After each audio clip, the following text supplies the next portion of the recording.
Napakarami ang batikos ang kinaharap ngayon ng ating Malacanang spokesperson na Attorney Claire Castro at dahil ito sa pag-claim niya na si PRD ay nangako daw ng 7 pesos na bigas. Meron pa nga siyang plinay na throwback video kaya lang parang nag-flashback sa kanya to. Tingnan natin kung bakit. Sige ha, pangako 20 pesos. Ito, ano kaya ito? Okay. Ito dati ang sinabi mga Rice can be imported more.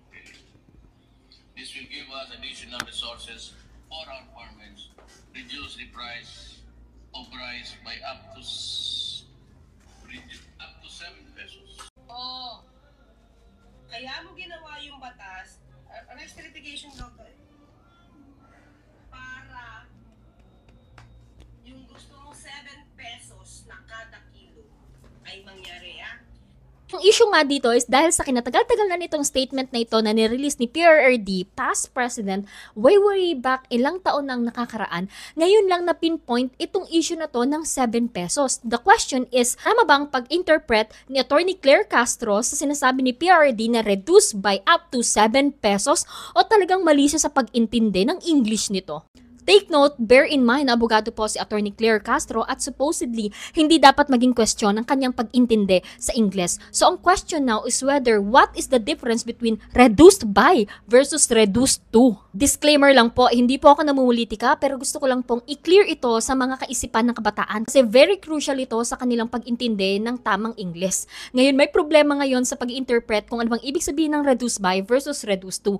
Actually, nire-raise ko to ngayon dahil mukhang nagkamali si Attorney Claire Castro. Reduced by and reduced to both indicate making something smaller, but they emphasize different aspects of the reduction. Reduced by, which is yung ginamit ni PRD sa kanyang speech, specifies the amount or degree of the reduction.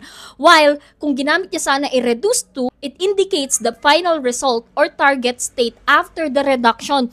So yung sinasabi ni Claire Castro is gusto daw ni PRD na 7 pesos na yung bigas. I think it should be reduced to yung ginamit niya kung yun talaga yung meaning nun. Pero if reduced by, sabi dito, emphasizes the amount or percentage by which something is decreased. Ang ibig sabihin, gusto ni PRRD na 7 pesos yung mabawas sa total amount or price ng bigas. For example, it's 47 pesos. So if i-reduce mo ng 7 pesos because ang term na ginamit is reduced by, dapat 40 pesos na lang to. Hindi ibig sabihin na it indicates the result or target state after the reduction, which is yung 7 pesos nga na kiniklaim ni Attorney Castro.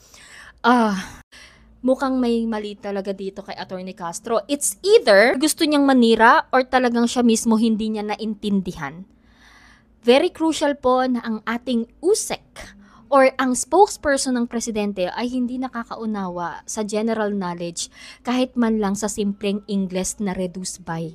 Tandaan natin, maraming kabataan nang nakikinig sa kanya, ito po ay magiging history at nakakahiya talaga sa propesyon ng pag-aaboga siya na merong alagad ng batas na hindi marunong umintindi sa simpleng English. Dahil po sa maling pag-appreciate niya sa information na ito po ay nagdi-divide sa mga tao mamayang Pilipino dahil nagkakaroon na iba't ibang kuro-kuro na hindi naman dapat dahil supposedly noon na toon pa malinaw na at ngayon naging subject pa ng issue at kailangan pang i-indicate na siya mismo ang may kamalian.